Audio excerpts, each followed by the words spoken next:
Hey guys, and welcome back to another episode. So we are going to be debuting our show name. So it's going to be Breaking the Cycle. It's going to be and Finding Financial Freedom. So the roadblock to finding financial freedom. So thank you for joining our show. I'm joined by our wonderful guest Beardy, who has decided to break his vow of silence and come back. And our special guest, Tales from the Man Cave and Endlessgrind. So, Hello, welcome, everyone.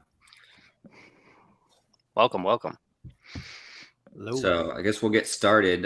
Today's episode, we're going to be talking a lot about Bitcoin, and we're going to be talking about nodes and mining. So, we brought on our special guest, Tales from the Man Cave. If you haven't followed him on Twitter, you definitely should. And he's going to be kind of just giving us a brief overview of how he does everything with his node, and educate us, and we're all going to learn from him. So, Tales, you want to take it away, buddy? Sure. Thanks for having me. Real quick, I'd just like to give him a quick intro because I've virtually, air quote, met him a couple of years ago. A lot of the same channels. So for Bitcoin, I was finally feel like I have a good grasp, understanding of kind of how it can change the world. So I was thinking, why am I not participating in this a little more? Because I'm probably the least technical out of the group. So my buddy, Tales from the Man Cave, one of the best names ever. He's helps me out doing, editing. I don't know. He does like digital, all things digital, professional. And so he's been helping me on my journey a little bit. So I'll just start with my understanding is basically all Bitcoin is like a global ledger with no middleman. And of course, to do that, you need nodes. I think currently there's about 18,000 digital nodes on the Lightning Network that can verify transactions and fees and all that good stuff. And so you can run a node and then run a full node. There's a slight difference. So as far as I know, you're not going to get rich doing it, but you can kind of cover your fees and whatnot. But so that's kind of what gave me the idea to bring Tails on, because he knows more than me, which isn't a whole lot. So we could just start from square one and start with just the regular node and maybe go into the Lightning stuff. Sure. Yeah. I started my node about a year ago, basically out of interest. Stumbled upon a couple of videos and thought, well, I want to try that. Things like that just get me excited to figure it out. And there's a somewhat of a misunderstanding sometimes between miners and the nodes. So the miners get the money for completing the blocks or the rewards, and the node just verifies that the blocks are actually what they should be. And thus there are that many more actual nodes than there are miners. And you don't make any money running a Bitcoin node, like 0. Okay. You do, however, once you start up a Lightning node. So your Bitcoin node is sort of the first thing you do, and then if you want to, you can run a Lightning node on top of that. And there, potentially, you could earn a little bit of money, like very, very little money. But if you want to do this, you do it for the, for the theory, for the idea For the behind community, right? It's more like you're Not trying so to support much. the community. Yeah. So, would it be fair to say that that the nodes and the miners are like, and this is a weird analogy, I guess, but like, you know how like sharks and whales, large whales, they have those little fish that like come around them and help them. They clean up and they eat the scraps and they clean up the stuff. Would you say that it's almost like a symbiotic relationship like that, where the miners are the big whales, and they're the ones who are feeding Bitcoin essentially by making it, and then the nodes are the ones who are cleaning up and helping like secure everything and keep everything clean and tidy? In a way, yeah. The way I've come to understand it is that, with your analogy, the nodes check that the miners keep clean, in the sense Okay. that they don't do anything wrong. I've read things from people, and I couldn't say that that's not necessarily true. I don't understand enough of that aspect, but some people say that the miners actually follow what the nodes want to do, or what the nodes say is correct. So in a way, it's a very powerful thing. If the nodes start disagreeing on what happened on the ledger, then the miners could get into trouble because they have to sort of verify, yes, this is what's actually happening. So nodes are actually arguably almost as important, I would say, as the miners themselves. And if Absolutely. I don't know a whole lot about mining, so I'm hoping I'm like Beardy, where I've kind of dove down that rabbit hole a little bit, but I don't really understand it. So forgive me if I'm not using correct terminology or whatever. Okay. Yeah, no. So the way I've come to understand it, the nodes actually play a very important part. And if we didn't have them, the likelihood that a big miner could start introducing false blocks would be a lot higher than with the nodes. So Okay, they basically inhibit that possibility. That's the way I understand it anyways. And that's the fun of running it, because it's a low power kind of thing. We can get into the technology of it in a bit, but you don't need much to do it. You could do it on an old laptop. You can do it on a Raspberry Pi, which is a small little mini computer that costs under $100. Used to be a lot cheaper, but still under $100 now. And it really doesn't take much. Or you can just resurrect an old laptop of yours, put Linux on there, and run a node on it that way. The important thing is that you have it running all the time, more or less. Like, it's not something you do, for a couple hours a day. It's something that sits in your basement, connected to your router, and just goes all day long, basically. And from the tutorials I saw, so let's say you have your laptop. So what it does is it downloads like the entire history of all the Bitcoin transactions since day one. So that takes like, I don't know, depending on your processing power, it took like a week for the tutorial I was watching and to sync up. Took me about a week too, yeah. Okay. And right now it's some 500 gigabytes or something. So it's suggested that you have a hard drive connected to your device. That's an SSD, so a fast storage media, and at least 1 terabyte, better 2 terabyte to be somewhat of future-proofing yourself. And I'll share my screen real quick. I'll show you my setup. It's really cute, actually. It's not much to it. Yeah, please do. Hang on a second. Guys can see that? Yep. It's coming up now, yeah. Yeah, that's basically it. That's a Raspberry Pi. For those that are not familiar with it, it's a small system on a chip, so-called SoC. It's about palm-sized. Used to be $40. Now it's around 100, and it's just a little computer with an ARM processor that usually runs some form of Linux. And in the back there, you see the WD drive. That's just an SSD where all the blocks are on stored on there that you downloaded, what we just talked about. And then you need a reasonably fast network connection and as much uptime as you can give it. That's basically what you need to do in terms of technology, or you leverage some old PC you have laying around, because this is a really low-powered device. You don't need anything fancy. Again, it has nothing to do with mining. This thing doesn't do a whole lot of processing. So you just need a stable and fast internet connection and the storage and the uptime, really. So my dumb question will be, you just connect it to like your computer or your tablet so that you can see the screen to do stuff, or? No, actually, let's get into that. I'll share another screen.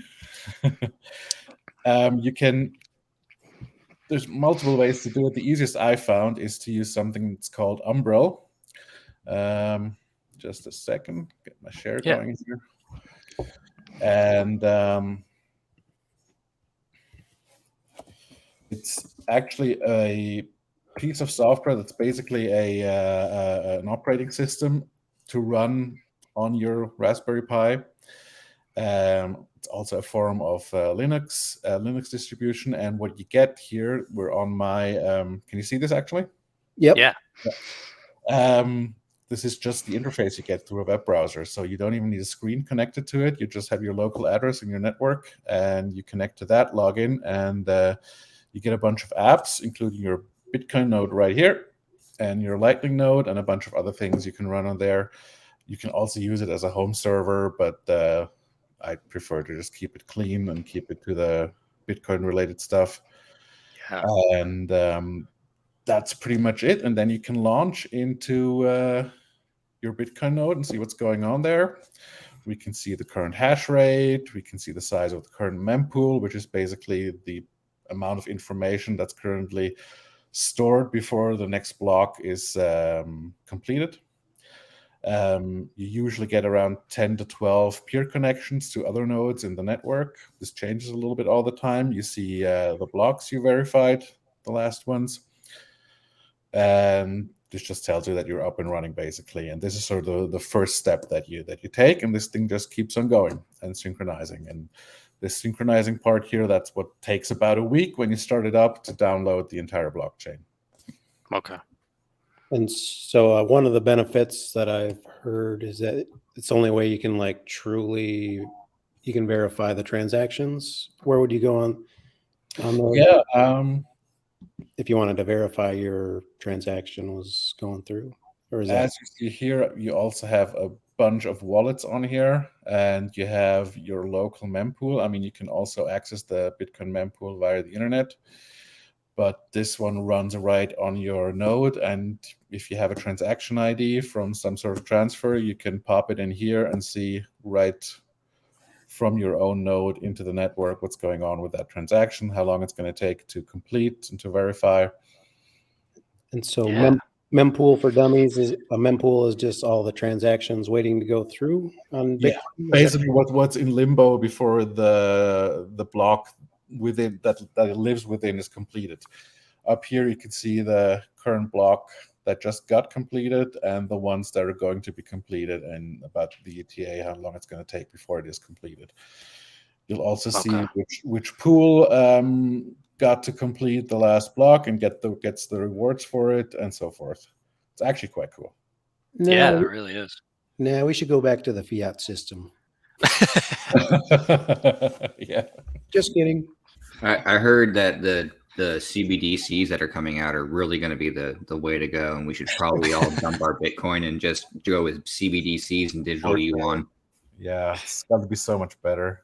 So much better. And they'll tell you how to spend your money too, so you don't have to worry about that either. I mean, and they even give us a really, really cool limit on how much money we can have on our bank account. So, like that's really neat. They don't want us to store too much money and build up too much wealth now, right? No, Joe, time out. You got to put a sarcasm alert. There's always one person that doesn't understand sarcasm.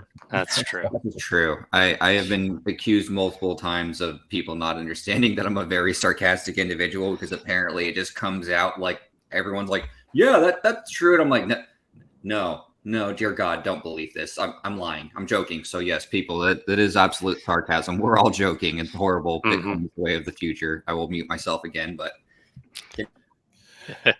Well, that's kind of the first leg of it. Do you want to talk about the lightning side of stuff? Or? Exactly. And actually, there's a bit of one thing I wanted to mention about the hardware. I think the Raspberry Pi version is the best way to go, because it runs really well for me. It's relatively cheap, and you don't have to install Linux on a Windows system or something, so you don't have to do much. And if you go into the Umbrel website, they have a perfect tutorial what you need, what kind of hardware you need to get, and how to set it up. You basically download their entire OS onto a little SD card, pop that into the Raspberry Pi, start it up. It'll take about half an hour, install itself, and you're up and running. It's really easy. Wow. Yeah. No, I'm definitely going to do that. I'm going to, you just made this seem so much easier than what I've seen in the past. And you were saying that the Raspberry Pi is more expensive now. Is that just because the cost of chips has gone up since the pandemic? And that's actually what I wanted to really mention here. The regular Raspberry Pi, one thing to consider, you want to get a Raspberry Pi 4, which is currently the newest model. The older one's a little bit too weak to do it. And you want to get one with 4 or 8 gigabytes of RAM. Otherwise, the node gets into trouble because it doesn't need a little bit of RAM to operate. Because there's also 2 gigabyte models, and those are too weak as well. So 4 or 8 gigabyte models work well. That's the one thing. And then the regular model, the one I just showed you before, the one I have, is usually sold out for a long while, and you have to get kind of lucky to get one. But they also have a version that's called a Raspberry Pi 400, which is the same hardware, but it's embedded in a little keyboard. It doesn't look as nerdy and as sexy, but it's just a little USB keyboard, and it has a Raspberry Pi built into it. And those are usually available. And yeah, there you go. That's it. And those are much more commonly available on Amazon. I just checked before on Amazon US, and you can get that one right away, whereas the regular model you can't. Okay. So if you can live with that, you can get one of those and do the same thing. Cool. Would you say so for anyone listening, and I'm also, because I'm really interested in this as well, just like Grinder was saying.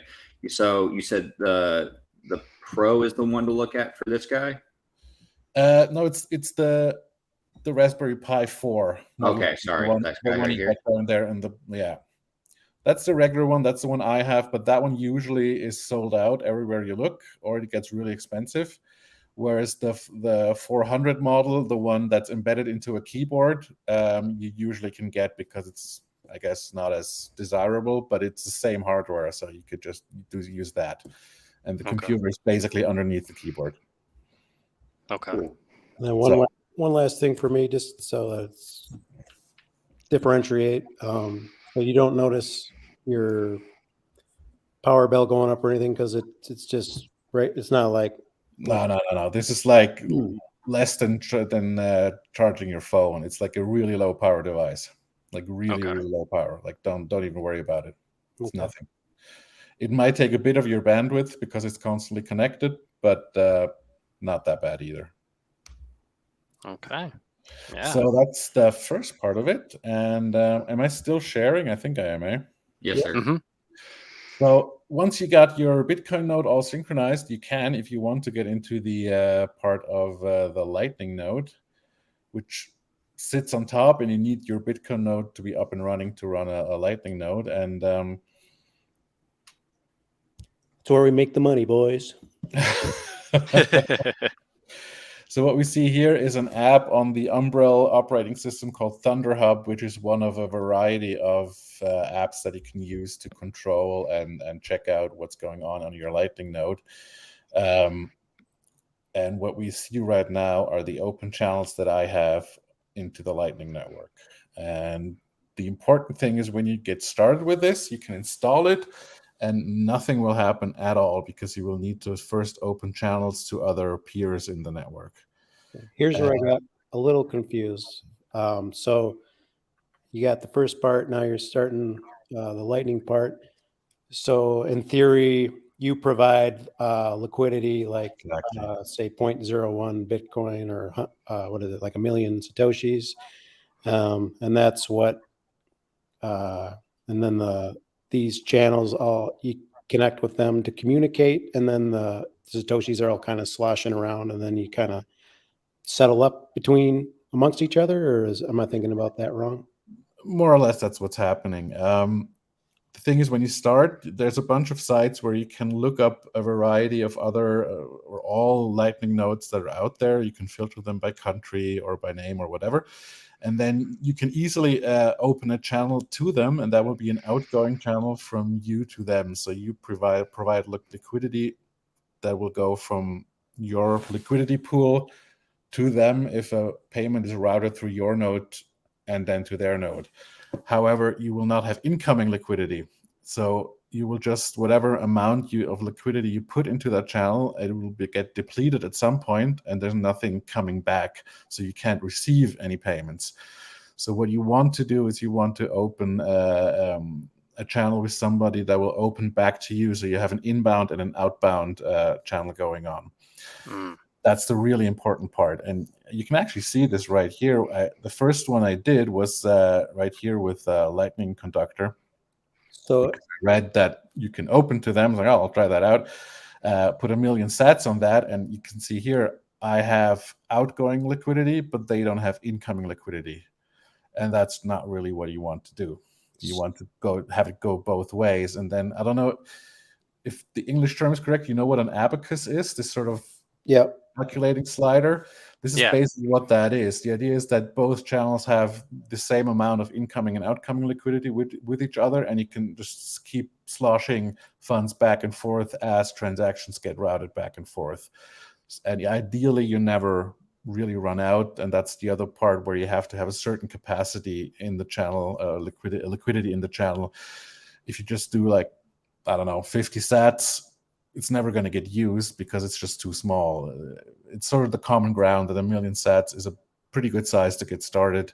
So you can route a couple of payments one way or the other way before any side runs out of liquidity, and then hopefully the vice versa will happen. And let's say I routed a couple of transfers out, and then a couple of transfers come back in, and that'll give me back the funds that I provided to the other side. So when you're finding these other nodes and searching for them, do you know these people, or do you just kind of... No, I don't, but there's a really, really, really cool site that I want to show you. Took me a while to find this. Hold on. And then on their end, can they just say, no, I don't want to be connected with you, or yes, they have to accept you? Or there's this great website called Lightning Network Plus, and their sole purpose of existence is to facilitate liquidity swaps, where you can basically advertise that you want to open channels with someone, and you can specify how many sats per channel you want to have in there. There's a couple of ones that are open right now, and then you can apply for those, or basically say, I want to join in. And then there's a period of 48 hours where everybody has to set up their channels, and the website then tells you, this is the Lightning address you have to open to, and check out for this Lightning address they have to open to you. And once everything is set up and everybody's happy, then the thing runs. And usually there's like a minimum time on it of like 6 months, 12 months, however long you want to run that swap, basically. And what's really neat, and this worked really well for me, and the most of my channels I opened this way. And what's really neat is when you log in, you don't have to give away any information about yourself here. You copy this sort of message you have to sign. You go back to your, in my case, ThunderHub. There would be other applications you could use for this. And I have to sign a message. So we go here. What I just copied, I paste in here, sign it, copy it, go over, paste, and I'm in. So that's a really good way of keeping your anonymity for a lot of people who are worried about that. That's Absolutely. Really actually cool. And this was sort of a light bulb moment for me. So these are my liquidity swaps I did in here, and then you can use a 5-way, a 3-way, whatever you want to do. And it's the way I got to log in here that was like, wow, that's so cool. I just verify that I'm me by being able to access my Lightning node and signing this message. And if anyone's wondering how much, like 1 million sats is, because that sounds like a big number, I just looked, it's $273. So it's not a lot of money to get into this, which is, that's really amazing. Yeah, it's a little bit, but, it's not. Yeah, but I mean, for the grand scheme, like I thought, this was going to be way more involved process, but this looks incredibly simple and very cut and dry when you have someone like you explaining it to us. For spoiled Americans, it's not much, but it might be for the rest of the world. Yeah, definitely. That's definitely true. I didn't think about it like that. I just expected that, I didn't think about when you say 1 million sats, I guess my brain, because I'm so used to thinking about things in dollars still, that, it's like, wow, that's a lot of money to get started. And then you look and you're like, oh, that's actually more affordable than I thought I could, Yeah, and I mean, you can do less, and a lot of people also do more. And of course, it adds up. And the more channels you have open, the more attractive of a node you are within the network, and the more likely you will have payments routed through you. And thus, the more likely you will get collect some fees. And you can also set your fee level. So I have everything on 1 sat right now, just to sort of attract payments to go through. If you're a big node with a lot of payments going already, and you have like a good uptime record, that's a big stat in the Lightning Network world, where your node has to have a lot of uptime, so the network can rely on you. You're always there. We can route stuff through there. There's liquidity there. that's basically what attracts transfers to go through your node. So the more you can scale it up, the more likely you will be to make money at some point. I'm not making any money at all right now, but it's fun. My concern, so you can't really lose any money though, right? Not really. The thing is, if your node became offline and you had a lot of open channels, inbound and outbound with others, and you go offline for like 6 months and they're like, well, that's not working for me, they can force close the channel. And then depending on the state of the settlement between the two of you, you might lose some money there because they're like, well, that guy's just offline, my money is stuck on there, I want it back. And then you can force close it. That takes, I think, about a week. It takes a certain amount of blocks. That's how they count it. I can't remember how much, but I don't know, 100 blocks, I think 400 blocks, something like that. So you have to wait a while for that to complete. And then if the other party doesn't come back online and says, okay, I'll agree to these and these terms, then it just gets force closed, and then you're stuck with whatever you got. Okay. So you do want to keep on being online. I mean, you have to probably restart your device every 2 weeks so it doesn't get, like a regular computer. You just have to restart it from time to time or things get weird. So you have to be a little bit on top of it to make sure that it's online most of the time. It's fine if it's offline for a couple of hours because you have a network outage or whatever, but you don't want it to be offline for like weeks and months on end. And otherwise the other side will say, you know what, I'm not doing that anymore. Right. Makes sense. Cool. And so for the beginners, I saw you could technically do it for free, but it looked a lot harder. So you recommend the Umbral, which is like $100. I mean, the Umbral thing also runs on a Ubuntu Linux version, I think. Ubuntu is like one of the main Linux distributions, a couple of others as well. And then you just install it on there and it'll work just as well, I suppose. I haven't done that, but you will have to go through basically setting up Linux on a otherwise not Linux machine. And then however reliable that machine may be, and you may have to tweak more, whereas for the Raspberry Pi, it's all optimized to run on that system. You populate that SD card, pop it into the Raspberry Pi, it'll install and go. Yeah. My last comment for Tails, I will be, when this comes to my house, I will be contacting you, of course. And also for this video, can you Photoshop me in like a cowboy hat or something? Sure. Joe's in Texas, so I want to fit in. And I'm going to Nashville hopefully next year for the conference, so I need that bolo tie and cowboy hat. You know what, buddy? I will go down to Cadavers or whatever it's called. There's a big store down here. I've already got my cowboy hats, and I don't go really. I have to. I don't need any more, but I will, if you want, I will personally send you one of my cowboy hats for you to wear at the conference if you actually wear it. I will. I know time is scarce. Any last questions for Tails about the nodes, gentlemen? No, I think he explained it very well. I'm definitely going to have to go back and watch this again, but that was very educational, and I definitely am. I actually have my other window right now pulled up. I'm actually looking at these Raspberry Pis. So you've definitely opened up a new interest for me. And it seems like a lot of people do it not to make money like yourself, just they do it for the love of the community. Absolutely. It's an idealistic thing to do. And if you're a little bit nerdy, it's a fun project. Yeah, definitely. Yeah, definitely. And I think one of the best part about crypto and the Bitcoin community is we don't care about politics. We don't care about religion. We don't care about anything. It's just, for the community to make it better. And I think that's, one of the more beautiful things about Bitcoin. Absolutely. Yeah. And my thought was if I can do it, I figured pretty much anybody could do it. So maybe I'll update when I get my node going. And if you guys have nodes going, please let's open a liquidity swap together. That'd be awesome. Yeah, that'd be a lot of fun, actually. Yeah. I have super fun. No IT background at all, so that should be interesting. It'll be fine. It'll be fine. It's really not that hard.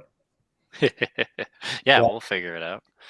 I did have one other question for you, Tails, but I'm not sure if you'll be able to answer it. So a lot of times I'll find people get in debates like online about the 51% attacks with the miners, meaning like if one mining pool has more than 51%, they could potentially be malicious and whatnot. And then the debate always is like, well, the nodes really have the control, like you're saying right now. Like the nodes verify what the miners are doing. So obviously it takes a lot of money now, and it's like pretty much impossible to, and it wouldn't be worth it for people to attack the network by doing a 51% attack. But even if they were able, like, because I think they're arguing right now about there's like one pool that has like 40 something percent of the supply. If they were to get up to 50% or more, it sounds like the nodes actually have more of a say in this than the miners. Are you getting what I'm getting at? Yeah, absolutely. The way I understand it, I would agree, but I can't be for sure. I haven't looked into that enough to really give you a definite answer. But what I always think about with that debate is the pools are pools and they're not individual miners. So you have a lot of miners that are within a pool. That's why it's a pool, right? Mm-hmm. So you would have to have all the miners within a pool to really be in cahoots and try to do something. So that's where I think, well, just because one pool has 41% or something of the block rewards or of the network, that still doesn't mean that they control all the miners that contribute are in to that pool, right? Yeah, so, yeah. So that still breaks it down a bit. So that makes it even harder. And then the next layer are the nodes coming in. Right. So it may be possible for nodes to essentially, like, if they felt like a specific pool was being malicious and all the miners were conspiring together, nodes could just decide to not verify from that miner. Mm-hmm. Absolutely. Okay. Yeah. Good to know. It would be interesting to know, and I don't know that, what would happen if that was the case, if the nodes started disagreeing. Like, I'm not sure that ever happened. Mm-hmm. What would happen if that was the case? That I don't know. So yeah, it's actually an interesting question to explore. We should explore that for the next round. Yeah, absolutely. That would be super fun. As an observer, I noticed Tails and Grinder, you're both utilizing the AI art prompts. I keep seeing it in my feed. That's been cool for me to watch. I'm not smart enough to do that yet, but me neither. I think it's really neat though. I saw he did one the other day with trees, I think, and it came out pretty neat. I love my Midjourney. Is that what you use, Grinder? No, I use Starry AI. I got introduced to it because my brother-in-law showed it to me, and then I just downloaded the app. It's pretty easy. You just put in some prompts. But there's a bunch of different apps for that. I was actually going to start trying to explore some other ones because this one seems to be a little bit on like the clunkier and not as like sophisticated side. But you use Midjourney, you said, Tails? I tried DALL-E, which is OpenAI's thing, so tied in with ChatGPT, which I never got any result that I kind of liked. It was very basic. And then everybody started raving about Stable Diffusion, which is a bit better, but also not that great. And then I got into Midjourney, which is a little harder to access because you go into the Discord of Midjourney.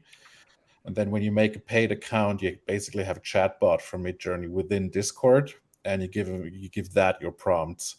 And it's kind of clever. It's a bit of a learning curve, but it's kind of clever how they do it, because they just use basically Discord as a front end to communicate with their server or with their AI.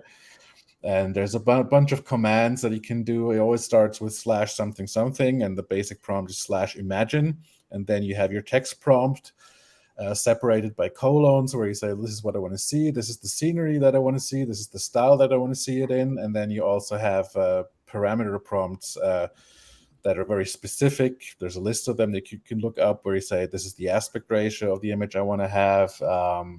You can influence chaos and seeds, which influences how varied the results become, all kinds of stuff like that. And it's really, really, really good. Like, I can sort of, it has its style. I can sort of spot it online when I see something. It's like, yeah, that looks a lot like Midjourney. It has its style. but it gets really good and really photorealistic sometimes. You can also do illustrative stuff, but you can get it really photographically, convincing. Yeah. And what's also cool is you can upload reference images as part of your prompt. So you upload an image of somebody and then say, imagine this guy as a superhero or something. And that'll put in a Superman costume, and then you can start playing with variations of that and iterations, and then it's really, really cool. I love it. Yeah. But you really have to get the paid version for $8 a month. Otherwise, with the free version, you have very limited server time, and you're in like a crowded chat room with everybody else. You don't have direct access to the bot. Okay. And Good to know. What's your I guess official background? Would you say you're like a digital artist or by trade, or? I was always interested in technology, but my professional background is film and TV. I went to film school in Toronto for 4 years, late 90s, and then came back, worked for Swiss TV for 10 years. Then I worked at my own company with a couple of friends where we worked mostly for the local film and advertising industry. And I'm a freelance photographer and videographer since 2017 now. No wonder you pull your hair out watching my crappy videos. Before we let you go, do you have any tales from the man cave you can tell us? We'll reserve that for another day. All righty. Sounds good. You could probably wrap up then with that. Thanks for coming by. We really appreciate it, Tails. We learned a lot. I think we'd definitely love to have you back. So, well, that'd be wonderful. Thanks for having me. It was great fun. Yeah. Thank you very much. Yeah, no problem. All right. Are we gonna? Keep chatting? We can chat. Yeah, we can keep chatting. I don't know what you guys want to do, or if you guys have. I don't know if Tails wants. I don't even know how to. I'm probably gonna have to split, so I'm gonna say goodbye to everybody. All right, buddy. Yeah. You have a great day. Talk to you soon. Thanks. Talk to you soon. Bye. All right, guys. So I guess we'll just keep it going. Well, do you want to stop the recording there, and we'll have that as like one part, and then we can do something else after? Yeah, definitely. So let me end that. Could be like